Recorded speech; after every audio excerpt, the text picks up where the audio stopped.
सैनियों, inside classes के study YouTube channel पर आपका स्वागत है। तो हो चुका आगाज युग बदलने की तैयारी, जिसका जीत उसी को होगी जिसका संघर्ष है जारी। मैदान जीत कर वही ले जाएगा जो पसीना बहाएगा। तो एक मोटिवेशनल कोट से आपको स्टार्ट करते हैं। तो आप लोग अच्छी तरीके से तैयारी कर रहे होंगे। देखते हैं, हारता वो है जो शिकायतें बार बार करता है, हारता वो है जो शिकायतें बार बार करता है, और जीतता वो है जो कोशिशें 1000 बार करता है। इसका मतलब आपको किसी भी कंडीशन पर डिमोटिवेट नहीं होना है, हारना नहीं है, किसी प्रकार की जंग को हारना नहीं है। हालांकि ये एग्जाम है, एग्जाम को देना तो देना ही है, तो हारना नहीं है। वही चीज़ है, हारता वो है जिस वजह से कोई चीज़ क्या किया हम लोगों ने आज लर्न किया, ये चीज़ हमको याद नहीं हो रही, हम शिकायत करते हैं कि हमारे बस की बात नहीं है। कोशिश करिए, बार बार कोशिश कीजिए, कामयाबी एक दिन निश्चित रूप से मिलने वाली है। तो कोई बिना कोई टाइम गवाए आइए स्टार्ट करते हैं। देखिए, यूपी बोर्ड या सीबीएसई बोर्ड की परीक्षा में पूछे जाने वाला ये केमिस्ट्री का कुछ नेम डायरेक्शन की चर्चा आज हम करने वाले हैं। और ये 100% गारंटी है कि इससे क्वेश्चन, आज एक सीरीज स्टार्ट हो रही है, ऐसे ऐसे आज 3 आपको मिलेगी, फिर कल 5, फिर 5, ऐसे ऐसे कुछ क्वेश्चंस और आपको नेम डायरेक्शंस मिलेंगे। तो आज हम देखते हैं वुड्स ऑफ क्रिया। ये बहुत ज़्यादा मोस्ट इंपॉर्टेंट क्वेश्चंस है। कई बार ये बोर्ड एग्जाम में पूछा गया, क्लास 12। तो ये केमिस्ट्री के जो आपके कुछ मोस्ट इंपॉर्टेंट नेम डायरेक्शन है, उसकी एक सीरीज चल रही है। 4 से 5 दिन में ये सीरीज खत्म होगी आपकी। फिर हम ये बात करते हैं, लोगों को केमिस्ट्री में, देखिए आप लोग का क्या है कि केमिस्ट्री बेसिकली देखा जाए अगर, तो रिएक्शंस बहुत पढ़ने हैं। तो रिएक्शन पढ़ने के दौरान आपको ये नेम रिएक्शन वाला जो टॉपिक है ना, ये बहुत इंपॉर्टेंट है। तो पहली अवक्रिया बात करते हैं, वुड्स अवक्रिया क्या होती है। वुड्स अवक्रिया वो अवक्रिया होती है जिसमें एल्किल हाइलाइड। एल्किल हाइलाइड का मतलब क्या होता है बच्चों, कि आर एल्किल हो गया और यक्स क्या हो गया, हाइलाइड। एल्किल हाइलाइड के 2 अणु को, तो एल्किल हाइलाइड का 2 अणु लेंगे शुष्क ईथर की उपस्थिति में। ईथर की उपस्थिति में इसके हम सोडियम धातु के साथ क्या करा देंगे, क्रिया करा देंगे। क्रिया करने के पश्चात हमको क्या मिलता है, एल्केन प्राप्त होता है। अच्छा, ईथर यहाँ पर करता क्या है, ईथर उत्प्रेरक का कार्य करता है। उत्प्रेरक क्या होते हैं, कैटलिस्ट क्या होते हैं, जो किसी भी रिएक्शन के रेट को चेंज कर देते हैं। अर्थात जो किसी भी अभिक्रिया के दर को या तो कम कर देंगे या तो ज्यादा कर देंगे, अभिक्रिया के वेग को परिवर्तित कर देते हैं, ऐसा समझते हैं। यहां पर हमको क्या मिल गया, सोडियम हाइलाइड मिल गया। चलिए ठीक है। आर क्या होता है, आर होता है कि एल्किल ग्रुप। क्या होता है, एल्किल ग्रुप होता है। तो एल्किल ग्रुप में हमने रख दिया CH3। एक्स मतलब fluorine, chlorine, bromine, iodine highlight समूह होता है, और इसकी क्रिया हमने करा दिया किससे, सोडियम से। और 2 मॉलिक्यूल इसके लेने हैं, तो ये देखिए यहां से रिएक्शन, ये Cl ही ले लेते हैं, Cl। तो यहां पर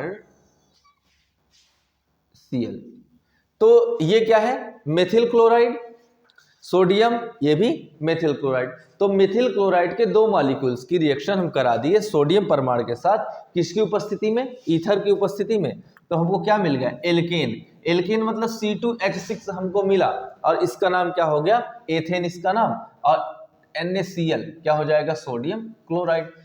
तो वुड्स अवक्रिया जो होती है, नेम डायरेक्शन एग्जाम के दृष्टिकोण से बहुत ज्यादा महत्वपूर्ण होते हैं, है ना।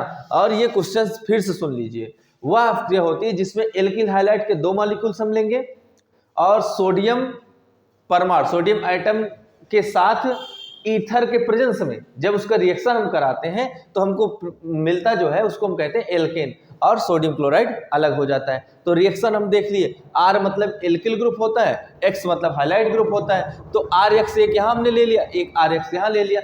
ये कोई जरूरी नहीं कि X और R ही लिखिए, RX लिख सकते हैं। इसको हमने इजी वे में आपको समझाने के लिए ऐसे लिखा है, ताकि ये आसानी से आपको समझ में आए कि Cl जुड़ा कहाँ से। ठीक है, बातें क्लियर है आपको। कमेंट बॉक्स में जरूर बताइएगा। जो चैनल पर नए होंगे वो शेयर, सब्सक्राइब और लाइक और कमेंट जरूर करेंगे। अपने फ्रेंड के साथ शेयर कीजिए, उसको सब्सक्राइब कीजिए, और ध्यान से इसके सीरीज को पूरा पढ़िएगा। निश्चित ही ये गारंटी के साथ हम कहते हैं कि इससे सीरीज का जो क्वेश्चन आज से स्टार्ट किए हैं इसमें आपको जरूर से जरूर क्वेश्चंस देखने को मिलेंगे, है ना। बोर्ड एग्जाम में ऐसे क्वेश्चन मिलेंगे आपको, स्पेशली 12th के लिए। तो फ्रैंकलैंड ऑफ क्रिया सेकेंड रिएक्शन की बात कर लें कि ईथर की उपस्थिति में, ईथर भी यहाँ क्या कर रहा है, एक उत्प्रेरक का कार्य कर रहा है, कैटलिस्ट का कार्य कर रहा है। तो ईथर की उपस्थिति में जिंक धातु के साथ 2 अणु एल्किल हाइलाइड का। अब वही बात हुआ ना कि एल्किल हाइलाइड वुड्स ऑफ क्रिया, देखो रिएक्शन आसान करने का एकदम आसान सा तरीका है कि वुड्स ऑफ क्रिया में भी 2 प्रकार के आपके रिएक्शंस लिखे गए थे, किसके 2 परमाणु लिए गए थे एल्किल हाइलाइड के। और यहाँ भी कितने बच्चों 2 परमाणु लिया गया है एल्किल हाइलाइड का। एल्किल हाइलाइड का 2 परमाणु जो है लिया गया और जिंक से इसकी क्रिया करा दिया, तो जेडेन क्या बन गया, जेडेन आयोडाइड बना, आयोडाइड बना, जिंक आयोडाइड, ठीक है। अब R और R, इसके बाद यहां एक चीज ध्यान दीजिए, ये थोड़ा सा लिखे यहां समझ लीजिएगा, CH3 I फिर ZN plus CH3 sorry ICH3 तो इस तरीके से बन जाएगा C2H6 और ZnI2। इस तरीके से यहां पर आपका जिंक आयोडाइड बना। थर्ड की बात करते हैं, इटार्ड ऑफ क्रिया। वेरी 4 स्टार वाला क्वेश्चन है, बहुत इंपॉर्टेंट क्वेश्चन। इटार्ड ऑफ क्रिया, कार्बन डाइसल्फाइड मतलब CH2 की उपस्थिति में क्रोमिल क्लोराइड, ये बच्चों आपका है क्रोमिल क्लोराइड, क्रोमिल CrO2Cl2 साथियों, क्रोमिल क्लोराइड द्वारा टॉलुइन के आंशिक ऑक्सीकरण, आंशिक का मतलब होता है बहुत कम मात्रा में जब उसका ऑक्सीकरण कराते हैं तो बेंजल्डिहाइड प्राप्त होता है, और बेंजल्डिहाइड प्राप्त करने की यह जो अभिक्रिया होती है वो कहलाती है हमारी कौन सी अभिक्रिया, इटार्ड अभिक्रिया। तो इटार्ड अभिक्रिया में ये हम देख लिए, ये क्या है हमारा, ये हमारा क्या है, फेनिल है, ये मेथिल है या मेथिल बेंजीन इसको कह सकते हैं, ठीक बात है। मेथिल बेंजीन कह सकते हैं, इसको कहते हैं टॉलुइन, क्या नाम इसका है, टॉलुइन का। जब देखिए ऑक्सीकरण कैसे हम पहचानेंगे, देखिए आपको एक चीज और भी बताया गया था, फिर से देख लीजिए। जैसे अगर केवल O लिखा है तो ये क्या है, ऑक्सीजन एलिमेंट है, तत्व है। O2 लिखा है तो ऑक्सीजन गैस है। O- लिखा है तो ये क्या है, ऑक्साइड आयन है। अगर इसी को हम एक स्मॉल ब्रैकेट के भीतर O लिखते हैं तो इसका तात्पर्य यह होता है कि इसका ऑक्सीकरण हो रहा है, इसका ऑक्सीडेशन हो रहा है। और अगर कहीं आपको जैसे H मिल गया, H को एक बिग ब्रैकेट के भीतर लिख दिए, इसका यह तात्पर्य है इसका अपचयन हो रहा है, इसका रिडक्शन हो रहा है। तो क्रोमिल क्लोराइड ये हमारा है, ये भी किसका कार्य कर रहा है, कैटलिस्ट का कार्य कर रहा है, उत्प्रेरक का कार्य कर रहा है। और उत्प्रेरक की उपस्थिति में जब कोई पदार्थ क्रिया करता है तो उसकी अपक्रिया की दर क्या हो जाती है, परिवर्तित हो जाती है। परिवर्तित होने से तात्पर्य है या तो अपक्रिया की दर घट जाएगी या तो बढ़ जाएगी। फिर ये बना लिया क्या हमारा भैया, बेंजल्डिहाइड बना लिया। अब बेंजल्डिहाइड, उसके बाद क्या बन गया यहाँ पर, H2O अलग हो गया। तो हम आज यहाँ पर देख लिए नेम 3 रिएक्शन, ठीक है। ये 3 रिएक्शन ध्यानपूर्वक पढ़िएगा, इसके आगे बात आगे करेंगे। तो आज एक छोटी सी सीरीज स्टार्ट हुई, आज 3 रिएक्शन आप करिए, कल इसके आगे आपको निश्चित रूप से आगे रिएक्शन मिलने वाला है। और मन लगा के पढ़ाई कीजिए कि हो चुका आगाज, युग बदलने की तैयारी, जीत उसी की होगी जिसका संघर्ष है जारी।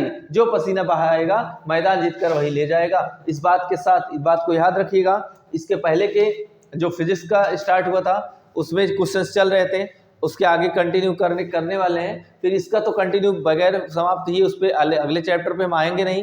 तो 3 रिएक्शन आज, बाकी अगले दिन आपका दिन अच्छा रहे। Best of luck.